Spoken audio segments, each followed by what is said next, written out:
This lecture and the one after it take a more upbeat look at post-war America. We're going to follow a booming economy and how it caters to a consumer culture with money to spend and time to kill. The election of 1948 is a kind of fun way to begin this lecture. It seemed as though the American people were looking for safe, solid, efficient, and businesslike. That would be Governor Thomas Dewey, Republican of New York.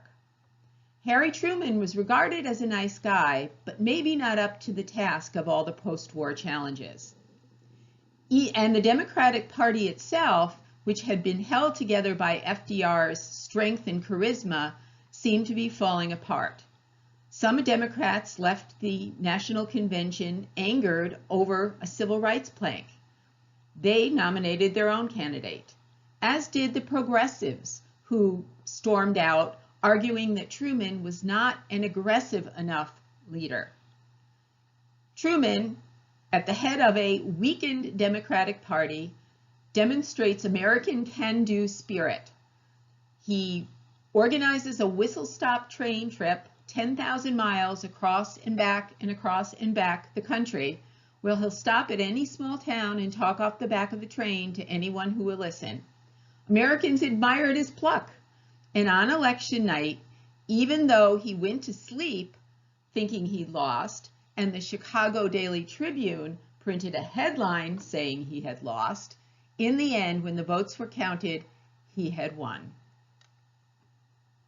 So it was Truman who had the responsibility of helping America face post-war fears.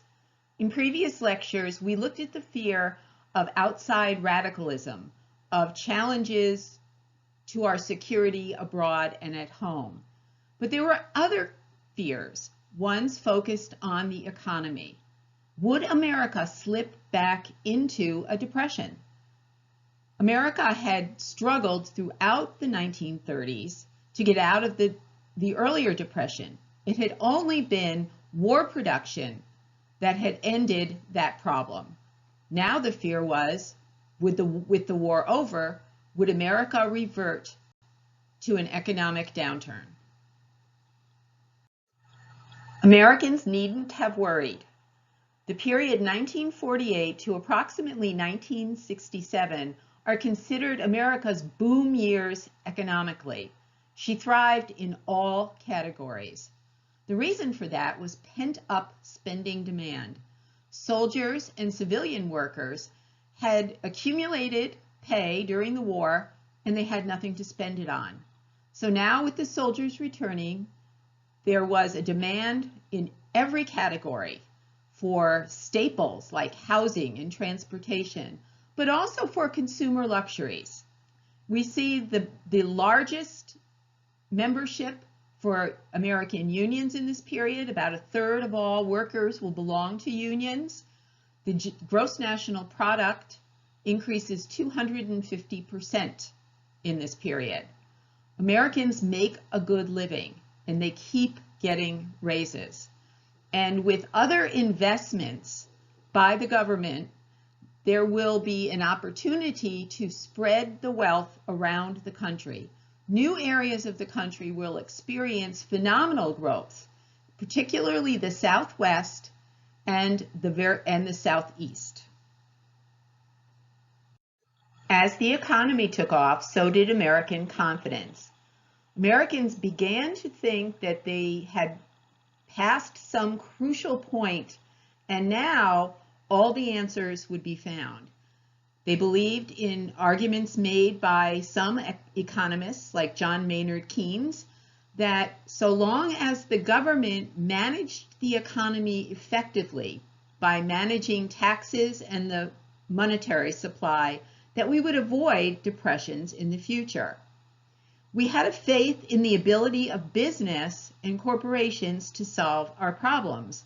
In particular, there were a number of medical breakthroughs that came at this time. For example, the polio vaccine.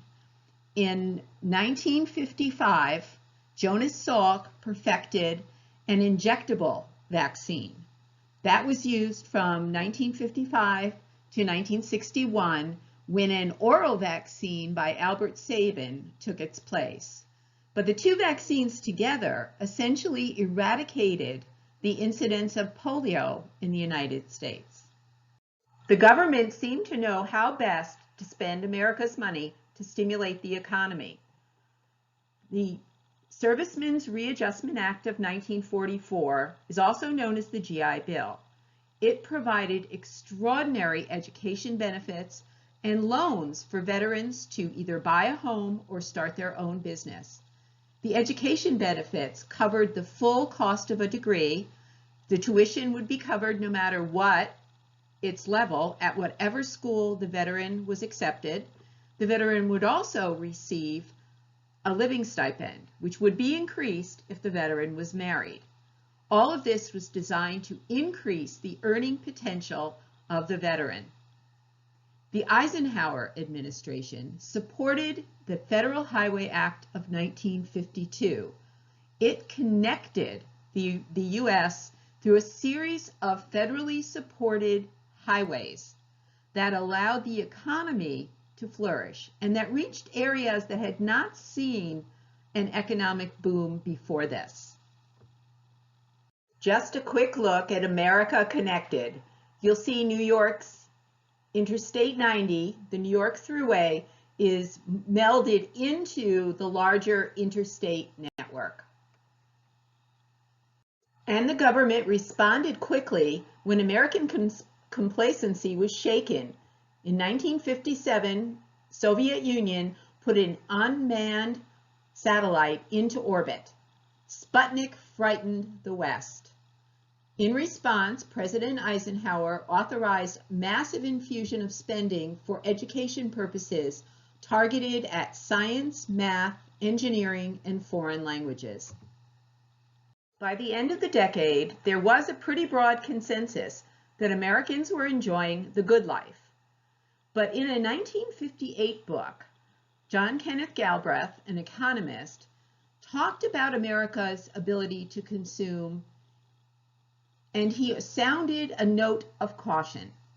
He agreed that consumer spending was buoying the economy, but he said not everyone was experiencing the same level of growth, and that over time, a divide in the economic circumstances between the rich and the poor could become a problem for the United States. In the late 1950s, not too many people were worried about this. They concentrated more on the good life aspect of things. So now we're going to turn to see what elements constituted the good life and how they fit together. It says the 1950s, like the growth of the suburbs. Post-war America saw the suburbs grow 40 times faster than the cities. By 1960, half of America lived in the suburbs. The suburbs responded to a housing shortage that had been created by the need to devote all productive capacity between 1941 and 45 to winning the war. Now, people wanted housing and they wanted it quickly.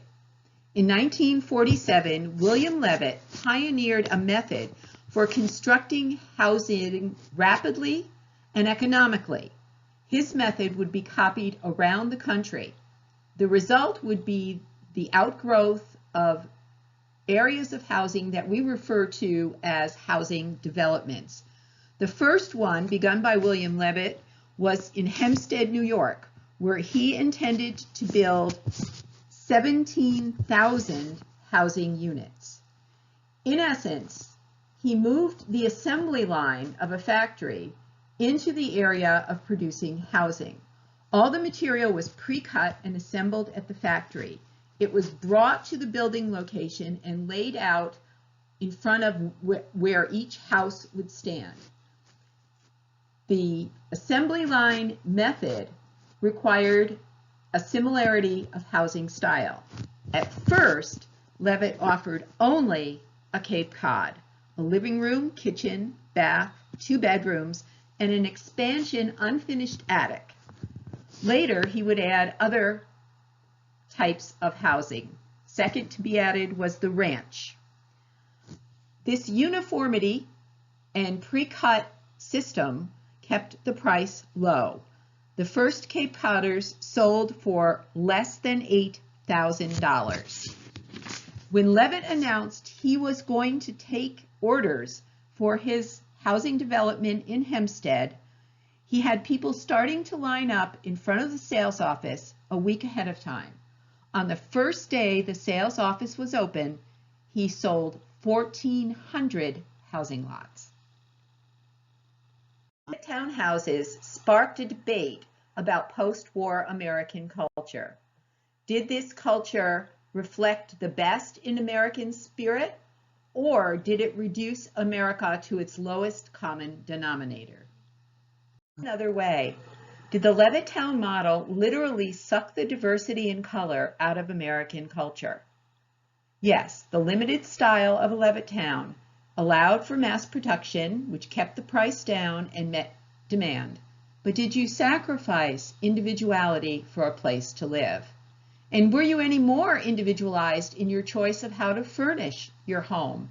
Ads bombarded you with your need as a suburbanite to buy certain items to keep up with the neighbor. Television, appliances, cars all became associated with a very particular kind of suburban living. But most importantly, Levittown, as a model, did not allow for racial diversity. William Levitt refused to sell to blacks. He didn't do it in Hempstead, New York, nor did he do it in Levittown, Pennsylvania. However, in 1957, a plot was hatched by a Levittown couple to purchase a home next door and sell it quickly to a black couple to integrate the neighborhood. The late summer of 1957 in Levittown, Pennsylvania was characterized by riots attempting to force the Myers family that had moved into one of these suburban homes to leave simply because they were black.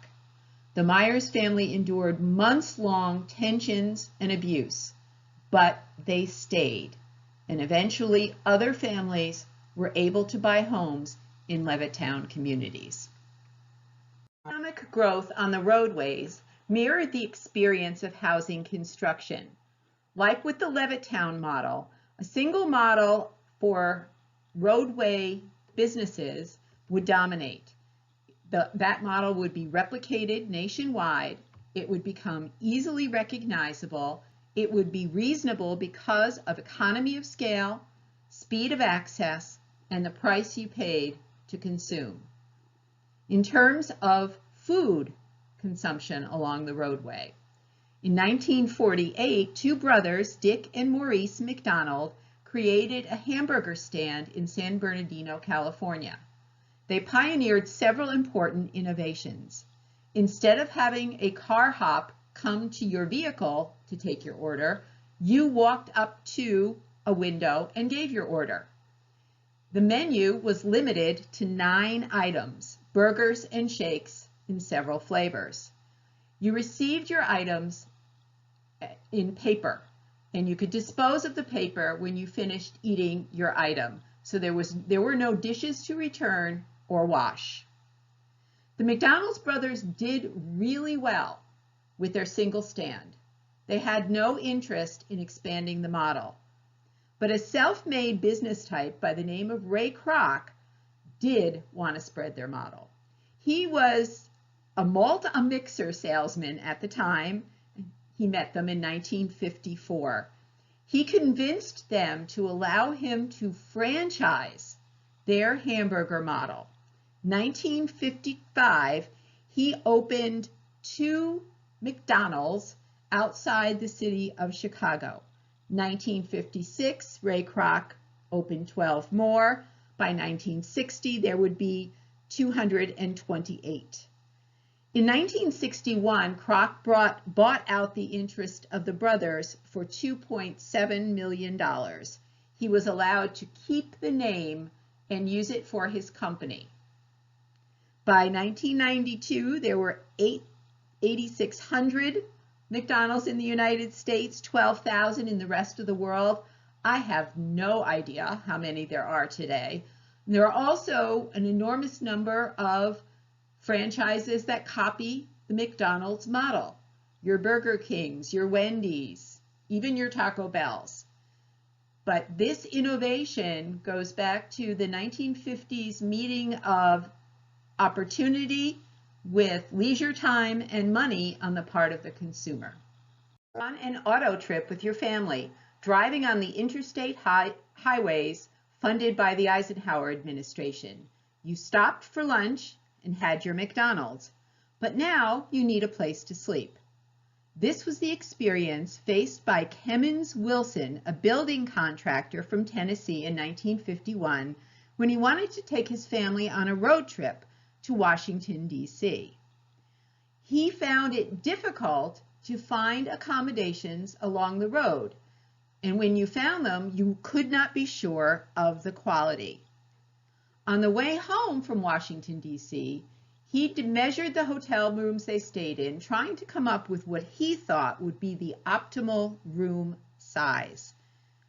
He decided to build a model hotel based on his design in Memphis, Tennessee in 1952. It had 120 rooms, a restaurant so you knew where you could eat, a pool for the children, and children wouldn't be charged if they stayed in their parents' room. There would be free air conditioning and television. There was a giant sign out by the roadway inviting people in. It said Holiday Inn. He took the name from a 1942 movie. He thought it would work. It did. He franchised the operation. In other words, others could buy the model and have the hotel constructed to these specifications. Wilson made money by both selling the franchise and having his company construct the hotel. This model of roadway motels becomes the basis for all of the modern roadway motels that we see today. So you've been out on the roadways with your family. You've been eating at McDonald's and sleeping at Holiday Inn. Now you're ready to get to your leisure destination. The idea of the family vacation with a particular leisure destination becomes very important to the American family in the 1950s. The destination that everyone coveted would be Disneyland, opening in 1955 in Anaheim, California. That's because most Americans already felt connected to Disneyland, to the characters, to the images that Walt Disney had built up through films since the late 1930s, and now a television show that everyone could tune into every week. You had the road, you had the food, you had the hotel, and the destination.